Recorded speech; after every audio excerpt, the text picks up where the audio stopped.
And good morning, everyone. Welcome to another QC Brief. We're here with Michael Forian, back with you to discuss a little bit about the campaign, brief you on the hot topics. How's it going, Michael? It's going good. Reporting live from downtown Montreal at Place Ville-Marie. Yes, got some meeting. Right at the lobby of Place Ville-Marie. You know it. And in any case, I just got a few more meetings downtown today. Figured that I would do the pod from here. So this is where I am. So if you hear some nice classical jazz in the background throughout the podcast, well, now you know why. It's for your entertainment. Why not? We have a lot of stuff to talk about. We are halfway. We're at the halfway point in the campaign. We'll discuss that on Monday. There's a lot of stuff that's going to be coming out right now, right? This is like, it's not the final stretch, but it's kind of like a new campaign. The halfway point is always kind of like a new beginning. If your campaign hasn't been going well, it's kind of an indication that, you know, you can maybe restart, or if you're going well, it's an indication to just maintain it properly. Don't screw up. It's kind of like a new beginning, right? A fresh start, if you will. And there's a lot of shit happening. But before we get to that, I want to talk just some things that are unrelated to the provincial campaign, or almost unrelated, just so we can get those out of the way, because one of them specifically, we'll just follow up from Monday's episode. We spoke about the Conservative Party of Canada leadership race. We spoke about Poilievre winning. We spoke about how what a disaster the defeat was for Jean Charest, and specifically Alain Reyes, who was the guy that started the whole campaign with Charest, and who also lost his own riding, his own members.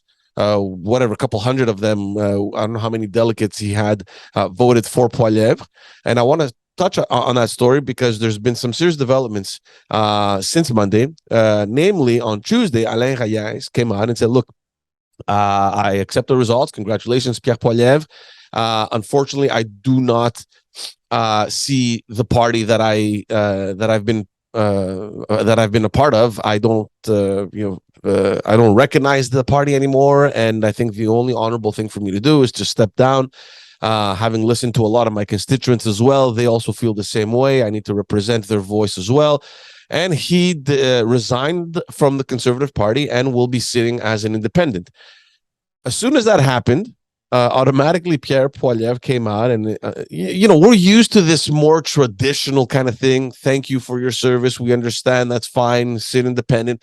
There's always kind of this exchange happening. Instead, we heard a completely different Poilievre. He came out and said, well, he made a decision not to fight just inflation with the rest of us, and that's fine, blah, blah, blah. So he came out kind of on the attack. And then yesterday morning, or around noontime, there was a text message that circulated in all the to all the Conservative members in Alain Reyes' writing, asking them to call his office and ask for his resignation. I have never seen intimidation like this as long as I've been in politics, and I don't know what kind of tone Poilievre is trying to set, but it's not the way to do politics. I don't know what you think about this. I sent it to you right away. I couldn't believe this was happening. I'm like, is this validated? Is this true? And indeed it is. Yeah, and there's definitely some bad blood between Alain and Pierre in this regard. And I'll say this is somebody who, appreciates both of them and respects both of them. Alain was our Quebec lieutenant going into the 2019 campaign when I was running as a Conservative candidate in downtown Montreal, somebody who put together literally brick by brick and laid the foundation for us to have that campaign and to do reasonably well. Obviously not the results we were hoping for across the board in Canada, but I think we maintained our numbers in Quebec, and we did fairly well in that regard there. I think, listen, Alain was somebody who went out and essentially recruited and was one of the first backers of Jean Charest from the very beginning of the Conservative leadership race, and pushed him to go into this against Pierre Poilievre. He is a moderate conservative. He calls himself a progressive conservative. And the funny thing is, like, Richemont Athabasca, fairly, at least in today's mindset, a conservative stronghold. They have now seen over the course of the past 3 MPs that have been elected there, each and every single one resign at some point, resign from their caucus at some point and sit as independents. The Conservatives, this to me says a lot about Pierre's style going forward. I know exactly where this is coming from. This is Jenny Byrne tactics. Jenny Byrne was deputy chief of staff to Pierre Poilievre, to Stephen Harper during the Harper government, and she was acting as the head of the Pierre Poilievre transition team as he transitions over into the office of the leader of the opposition. And this isn't good. And these text messages, they were accusing Alain, of having called it quits with the Conservative Party because he decided, again, like you said, not to fight Trudeau's inflation with Pierre's team. What is the reaction that we're seeing from people on the ground there? He's getting swamped by harassing calls from people. I would say majority of them are not even from his riding, but calls across Canada saying that he's not even a real conservative. This is not what we should be seeing in a time that should be unity. Really for Pierre right now, he should be trying to bring in people that weren't on his team into the fold and say, listen, there's a place for you within my caucus. There's a place for you within my shadow cabinet going up against Trudeau, and I need you on my team, especially somebody like Alain, who recruited, I would say, the vast majority of members that we gained over the course of the 2015 and 2019 time period. He was elected under Stephen Harper's last election campaign in 2015. Harper specifically recruited him, former mayor of Victoriaville, really great ties with the region. And seeing this was quite sad because as much as I do respect Pierre, I do respect Alain as well. And I just don't think if this is the tone that we're going to be setting going forward for the next few years up until the next election, things are not going to bode well for Pierre and the Conservative Party. Yeah, I agree. And not only that, the other thing that worries me a little bit is, well, look, obviously there was a rearrangement. I mean, there's a new Quebec lieutenant, Pierre-Paul Husse, who was the only member of the Quebec caucus to support Poilievre. And it makes sense. He deserves that spot because of, and we know how it works. And there were reports that Pierre-Paul Husse was actively involved in this tactic. And I just don't understand it strategically because the rest of the Quebec caucus, you're going to need them. And chances are that they are pretty much backing Alain Reyes at this point. Of course, none of them came out to denounce it, which I find very strange. But I mean... But the party did apologize. They did send out a tweet saying that, you read the tweet, right? I mean, it was boilerplate, right? There was nothing in it that actually had any substance. The party apologizes for having sent this message to the members of what's it called? Arthabasca. Richemont Arthabasca, period. That's it. Nothing about Alain Reyes, nothing about we shouldn't have done it, or just we apologize for sending it out, period. It was very cold. I mean, it's something. It came at the end of the day, like at 11 p.m. or something like that. I mean, the whole day had to pass before you realize the mistake you did. For the good of the party, I just think image-wise this was wrong. And secondly, I hope to God that the Quebec caucus, doesn't distance itself or kind of gets alienated by this, and because Pierre-Paul Husse, yes, you got your new role, but you're going to need your colleagues in Quebec. And if you just distance yourself from them, I mean, what's the point? Like what kind of Quebec lieutenant are you going to be? And he said, but he did say at some point during the day yesterday that he didn't want to wage war with Reyes. He had worked with him for 7 years, but he said, well, but he also sparked a lot of anger within the party itself. That makes you think that it's not really the Quebec wing of the party that is really angling against Reyes in this circumstance here. No. It makes me think that it's people in Pierre's transition team, senior officials that were working on his campaign, like Jenny Byrne. And Jenny's somebody who I do have respect for because she's won a ton of campaigns and she's one of the best campaigners in the entire country. My point being is that I just don't think that this was appropriate going forward on this front. Yeah. Okay, let's get on over to the second topic very quickly. We'll get that out of the way and then go on to the main things. Let's talk about the Canadians quick. They announced the new captain. I don't think that was a big surprise, and that's really nothing to do with the purpose of this podcast. But the whole thing about the language keeps coming back, right? Every time the Canadians announce a new captain, does he speak French, and does he have to speak French, and how well does he speak French, and how much effort is he making to speak French? I don't know what you think about that. But it's beyond ridiculous. I mean, and this all started when Paul Saint-Pierre Plamondon, the leader of the PQ, came out and said, yes, he has to learn it, but simply because being captain of the Canadians means creating a link with the entire population.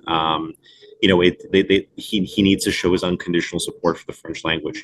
He said like things that like, what does it take to take French? What does it cost to take French lessons for a Montreal Canadiens player? It would make a positive difference. Why does this matter? We're in 2022, and I just like if he's able to learn, we just even know if Suzuki will be there. 2, 3, 4 years from now, if he will be with another team. My point being, it just seems so buffoonish to make this an issue. But at the same time, looking at the other side, in terms of what gets to people's emotional core during the course of a campaign, language does, values does, culture does, and it makes sense. But I just don't think that this is necessarily the right time to be really speaking about something of this nature when we want to hear from politicians and party leaders about their platforms, what they're going to be doing for Quebec, not them taking pot shots at the new captain of the Canadiens because he doesn't speak French. Legault had to get in there too. Legault said like, yeah, I think it's a great choice, but you know what? I think that he should be learning some French too. And, he'll have to learn French is what Legault was going on there. Anglade coming out and saying that everybody who comes to Quebec should learn French. I understand where they're coming from, but is it really a priority if you think about it? Is this really going to be, a major campaign decision for people when they're going to the ballot?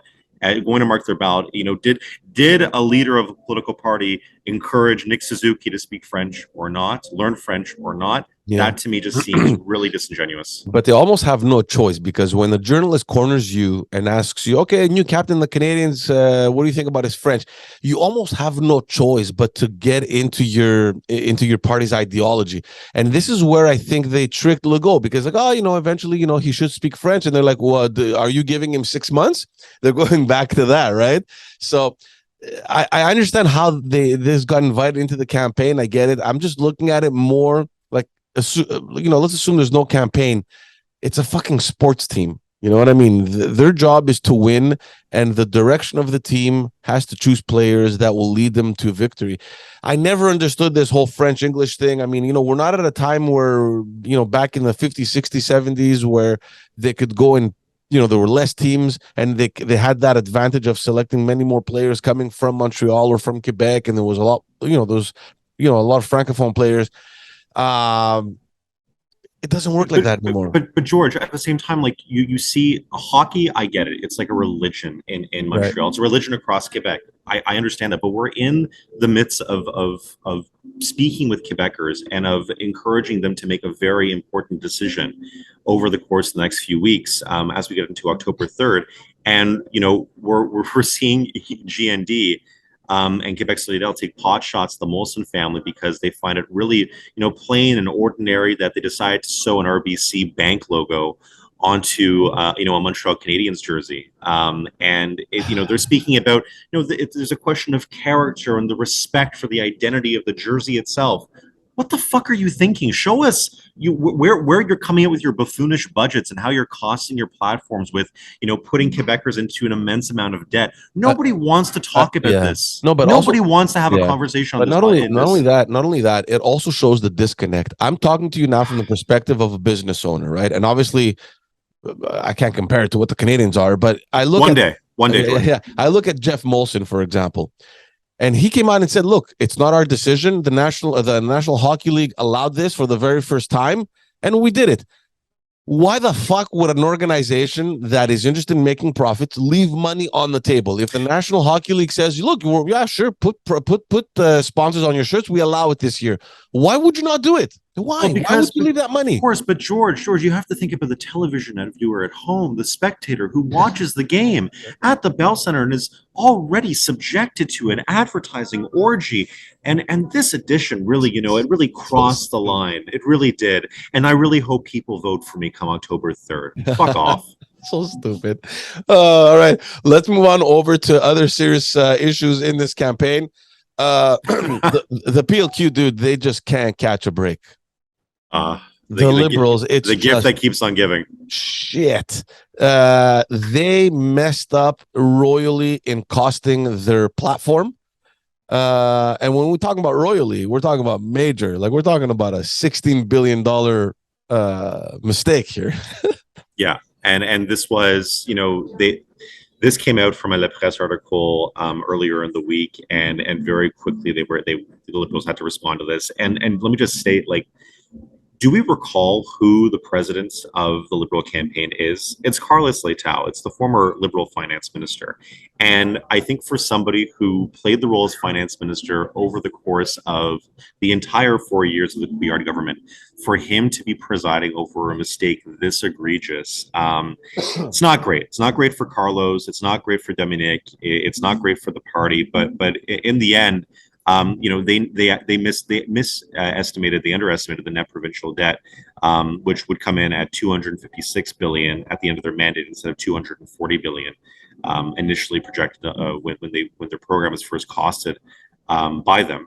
This is why we have journalist costing programs. This is why we have economists looking at different political platforms and seeing what is this going to do to the financial framework of the province itself, and can they budget themselves? Leitao was really trying to play, the key messaging of, like, this is really not going to hurt the reputation of the party. Of course it is. Of course it is. If they want it, the Liberal Party has always tried to play the voice of the party of the economy and the party of fiscal responsibility. For their guy who was the lead proponent on that over the course of 4 years under Couillard, the last time they governed, who did a stellar job, but for him to miss something like this, and it's been since September 4th that they had cost their program. So, give or take maybe a little bit over a week to correct this error themselves and put out a statement before they were caught by La Presse. This really says something. So, it's pretty bad. I was thinking about this all day yesterday, and I was trying to think, what is the perfect formula for a disaster? And, because we've seen so many campaigns. We've seen leaders start from nothing and get really close to tasting victory, like Mario Dumont in 2007, for example. Thomas Mulcair, who started nowhere, and he was projected the winner in 2015. Justin Trudeau was coming in last, and he won the elections. So we've seen how things can shift. Some campaigns start bad and end up well. Some campaigns start well and they fucking take a dip, and some campaigns just don't take off at all. And I was thinking, what is the recipe, like, to just fucking plant your party into the ground? And I'm thinking definitely, a lack of leadership for sure has something to do with it. Probably a lack of organization would have to do it. And then the last one is the lack of credibility. And the Liberal Party just accumulated, they just added that, and it's like they figured out the perfect formula for disaster. They found this with this coming out yesterday. It's like, what else do you want? I mean, you did everything wrong. Yeah, but at the same time, when you're trying to respond to media inquiries like this, and when you're trying to, get a statement out fast, when Leitao came out and said, this is the most complex thing imaginable. This is so difficult, and I don't have the 35 bureaucrats I would usually have at the finance department to help me with this. We're two people. That's all we are. And when he said we're two people, I said, well, that's more than many campaign offices for the Quebec Liberal Party have across the province of Quebec in itself. So, and that's usually the candidate and their best friend who's helping out in terms of those two people or those volunteers. The key messaging is terrible from the party. They can't respond to basic media requests. They're just fumbling the ball and then planting their heads into the ground. It's sad. It's embarrassing. Everything is off. Yeah. And then yesterday, I think in the middle of the day, they start talking, because the deadline is coming to we're coming close to the deadline where the candidates need to submit 100 signatures so they could become officially the candidates, right? Like their nomination form, and there's a deadline because the elections Quebec needs to print the ballots, and the early voting starts, I think, 22nd or the 23rd of September. So they need to get those out right away.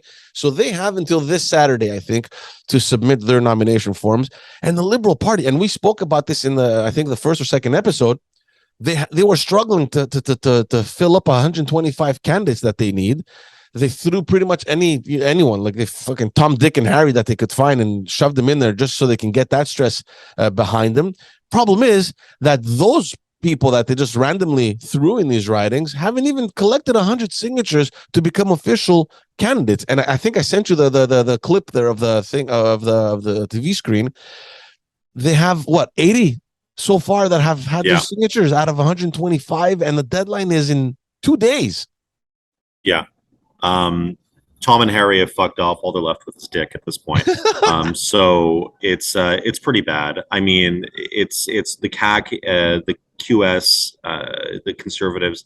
They pretty much have all of their candidates in line at this point. They were able to submit their bulletin candidates so early. And I know from having spoken to some friends of mine that are running with the Quebec Liberals across the island of Montreal that they had difficulty in terms of even convincing people to give them an endorsement in this circumstance here. And it's not even really an endorsement. It's just saying, I want to qualify you as an elector in your riding, which you're running with, Yeah. to be on the ballot. And they don't need to be liberals. I mean, no, I've signed, I've signed tons of different parties. It's like, yeah, you're running here. Let me sign for you, dude. Yeah, go ahead and run. Yeah. You don't need to support them. Like, you cannot stop 100 people on the streets and get them to sign your fucking papers, dude. Like, what the fuck? Yeah, and again, it all goes down to lack of volunteers, lack of prioritization, lack of motivation overall. And I think that, I was talking with a bunch of lobbyists yesterday who, they have to lobby both the government and the opposition, and they are all convinced that this is the end of the PLQ, that we're watching the slow death. Slowly, this is the first election where they're going to take the real death blow. People are going to start talking about this is the end of the PLQ, and by next election, it will solidify it. But it's a really slow and painful death to see, and it just shows they really have nothing to offer at this point. Let's move on over to a little bit of the promises, whether the party, what they're and it's getting complex, right? I mean, there are some platforms that are just difficult to even read through, like the PQ platform and even Quebec Solidaire. It's so hard to just go through that platform, so complex. But give us just a little bit of what the major lines of what these parties have been promising.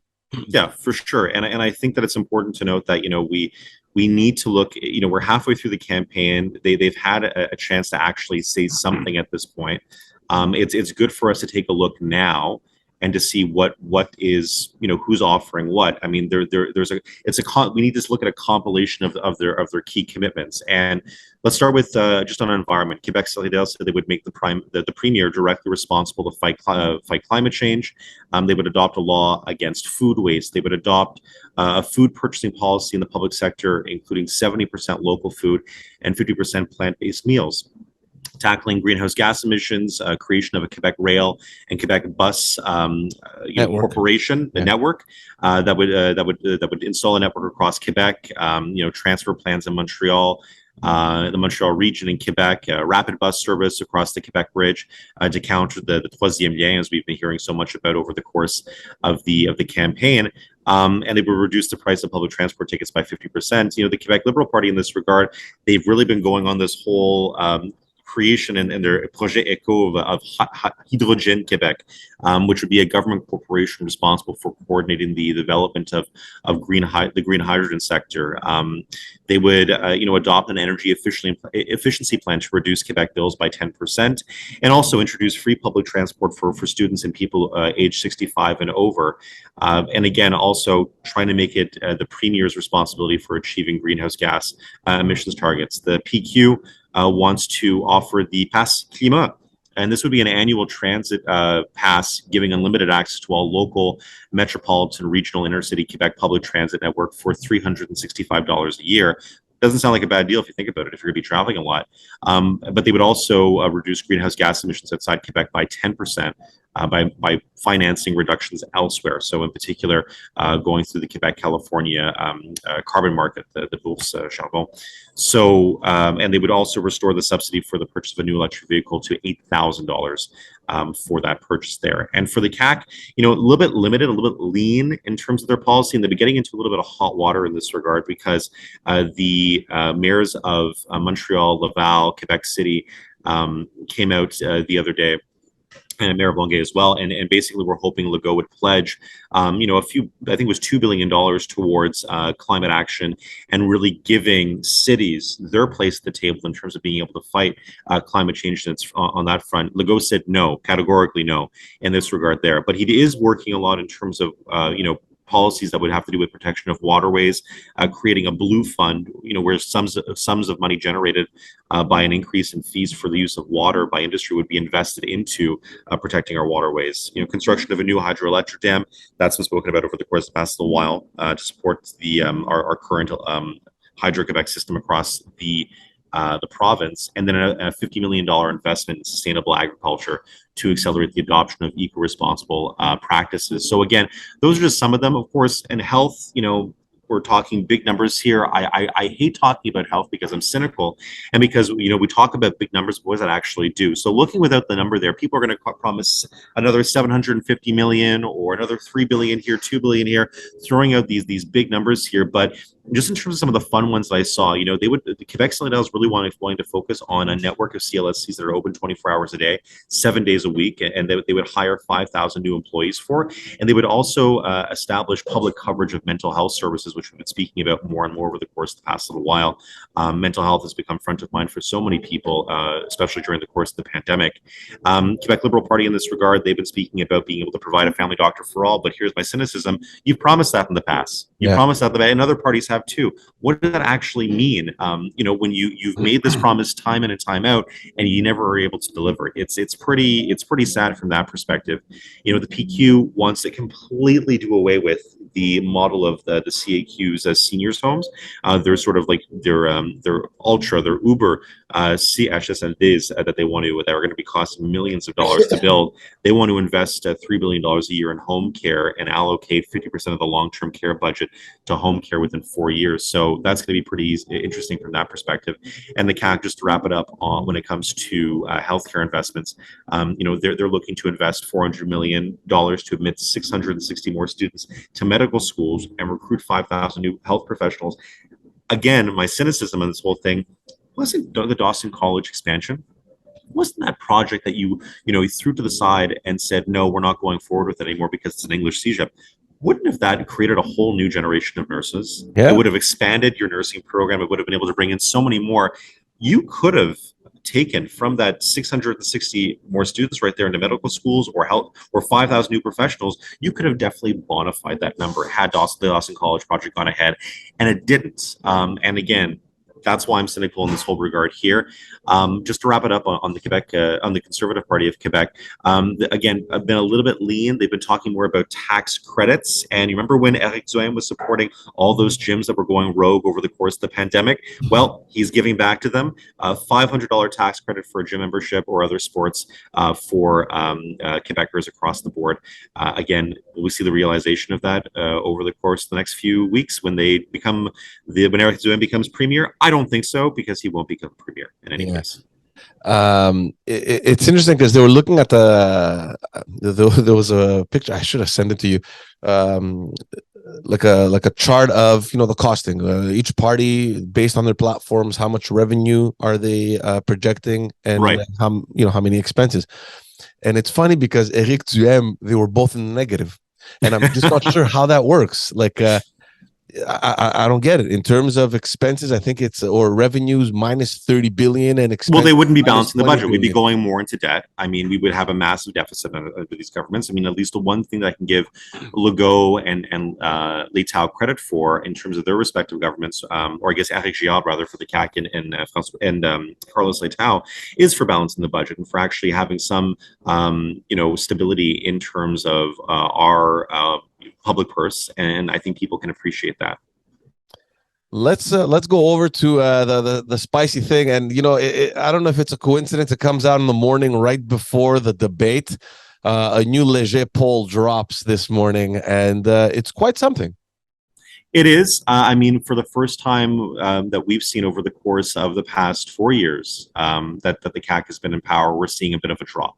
Now, it's not a substantial drop. Let's be very frank on this front here. It's not something that I think should cause the CAQ to worry. I certainly, if I was advising them, I wouldn't be worried at this point here. But there is they have dropped about 2 points since the beginning of the campaign itself. So they're still on their way towards a majority government, but it is a downward trend that has been constant since the beginning of August. And pollsters have been wary of this. So it's, again, depending on which polls you're looking at, it's a 2 to 4 percentage point drop since the election was called. And again, it's not good for the campaign. It's not like their campaign is on fire. It's as if somebody's trying to light a match. There's a can of butane open somewhere. That shouldn't be. So again, it's going below that 40% support mark. Getting a little bit nervous, but definitely not sweating bullets at this point. But in terms, also the fact that all the other parties are under 20%. So I mean, the gap is still big. But like you said, the important thing is to see the trend. Where's it headed? Exactly. And so, and if we look at the trend, and just to give people an idea of where this poll is, 38% for the CAQ, 18% for the Quebec Liberal Party, 17% for Québec Solidaire, 15% for the Conservative Party of Quebec, and 11% for the Parti Québécois. Just to put it in perspective, and what that's showing with the drop in 2 to 4% for the CAQ, we are seeing, I would say, a very equitable increase amongst the four major parties remaining outside them. We're seeing a bit of a bump for them, but we're talking anywhere between 0.5 to 1.5%, depending on the party itself. I would say the party that's probably gained the most from this has been Québec Solidaire. They're going back to where they were in the beginning of 2019, I would say, where they were at their highest at around, they were at their highest in Léger polling around 20%. So they're doing very well from that standpoint there. But is it enough to actually crack, becoming official opposition? Let's say that's going to be a problem. Dominique Anglade, who's riding as Saint-Anne, that's really being targeted by Gabriel Dubois. Québec Solidaire is really hoping to come out on top over there. We'll see if it's the case. It's a bit of a three-way race right now between the CAQ, QS, and Anglade's POQ over there, or her own riding over there in Saint-Anne. The one thing that we've seen that I find very interesting is that the PQ remains the best second choice among supporters. And that's something that I think that they're going to be trying to sell over the course of the next few days, and especially with the debate coming up tonight. That's going to be something that I think Plamondon should definitely be speaking about. The debate, I think, is going to shift a lot, because let's not forget one thing that you didn't mention also in the poll is that there's over 30% of people that are undecided still, and that's a huge number. Like if you consider 30%, like any of those four other parties, well, maybe three, like the Liberals, Conservatives, and Québec Solidaire, even if they go pick up a third of that, it's a different ballgame, right? Absolutely. So just to go back to what you were saying about Québec Solidaire, they have had an increase since the beginning of the campaign, but it also seems to be very local, right? It's like the support base is coming much more concentrated in the region of Montreal. So that's going to be interesting to see as well. For sure, and that's a big change from sort of that regional approach that they had, or those regional gains they had in 2018. Getting a seat in the Abitibi-Témiscamingue region, getting a seat in Sherbrooke, getting those Quebec City seats. Are they going to be able to retain them? I think Sherbrooke is going to go CAQ. I think that up in Rouyn-Noranda, it is going to go CAQ. I think the real battleground to watch is going to be the Jean Lesage and Taschereau ridings, and see if they can hold on to that there. Just to wrap up the poll here.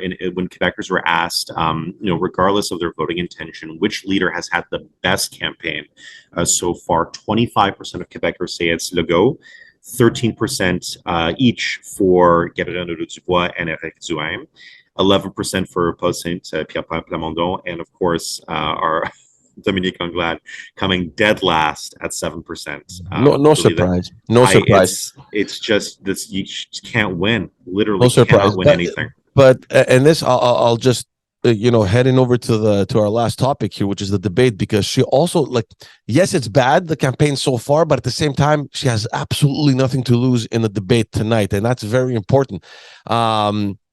Here's my reflex for the debate. There's one person really that has experience in debating, and that's François Legault. But you have every single leader is an effective communicator. It's going to be an amazing debate. Just my prediction. You have very capable leaders in terms of their communication skills, and the fact, and we've spoken about this in earlier episodes, the fact that Legault opens his mouth and can say just any dumb thing could harm him in this debate. So I just want to ask you what you think the leaders should be focusing on in this debate. Yeah, I think it's going to be terribly stressful for them, and that's what's worrying me. And just in terms of, we're going to see some of the best and some of the worst coming from the leaders. And I think, here's what each of them has to do. Legault needs to stick to his key messaging. He cannot go off criticizing Montreal left, right, and center. He needs to give broad messaging that is palpable to all Quebecers, whether they're in urban centers or they're in the regions. He cannot get into tiffs, these little mini fights that he's having with the moderator. That is going to be, because we saw that in the interview, those one-on-one interviews that they were doing with Radio Can, we saw that going on, and he came off as arrogant. It's a recurring theme in terms of what he's doing, and it really looks it looks petty overall. And so what I think Dominique Anglade, what she's going to have to do over the course of the debate is really dispel some of the the major mess ups that she's had over the course of the campaign. Lack of candidates, lack of organization, lack of volunteers, not being able to properly cost your fiscal platform, which is also something that she's going to get attacked on for sure. For sure. And again, like, she is the only party, if you look at the numbers, that could reasonably form government. It's not going to be possible this time around, but if you want to be looking at other opposition parties, I mean, the Quebec Liberal Party is the only one that has had a broad voter base, and which is obviously is crumbling now. But I think that she's going to want us to really focus on trying to attack Legault on COVID performance, really going after his comments on immigration. Again, try to focus on the meat and potatoes. Where does the Quebec Liberal Party really lie? They lie with supporting the message of diversity, inclusiveness. There's a place for all Quebecers in Dominique Anglade's Quebec, and a place for the Anglophone community. And really, again, it's no matter where you come from, Anglophone, Francophone, Allophone, we are the party that is there to unite all Quebecers. And I think that's the kind of message she has to come off with. But again, I think her detractors there on the debate stage are really going to say, you have nothing to offer. And again, it's showing with lack of organization, lack of candidates. You don't have a full roster yet. You're probably not going to have a full roster by the cutoff this weekend. It's pretty sad. When it comes to, let's say, Quebec Solidaire, I think that Nadeau Dubois, again, needs to stick to things that are more reasonable with the platform in terms of highlighting them.